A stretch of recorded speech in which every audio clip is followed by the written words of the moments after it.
How can we create economic security for everyone while also preventing further environmental breakdown and improving social equity and justice?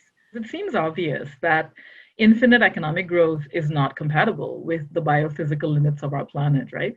I really believe that degrowth, particularly in the carbon-intensive sectors of the economy in industrialized countries, and growth globally in other sectors that involve things like caregiving, social redistribution, and social reproduction, can play a very important role in balancing global economic needs with environmental concerns.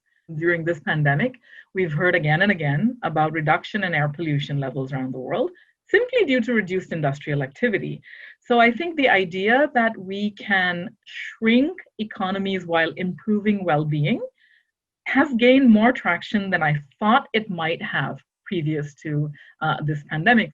Some researchers have suggested that degrowth may actually empower women, other groups that are marginalized within the capitalist system, and it might even generate new forms of access, new forms of participation and representation. Others have suggested that current forms of gender and other social inequalities may actually become worse under degrowth, right? If our economies shrink, existing social inequalities will become worse and we'll have greater social, economic, and political inequality. If middle-class professionals are able to reduce, say, for example, their childcare needs by working less, that's a good thing for them, I think. But then what happens to the livelihoods of those whose economic mainstay is actually caring for the children of others, right? So those are the types of concrete things that I want to be able to kind of wrap my head around and to provide more evidence about. Despite how devastating it has been, I think the potential for learning about economic, social, and environmental policy from this pandemic has been absolutely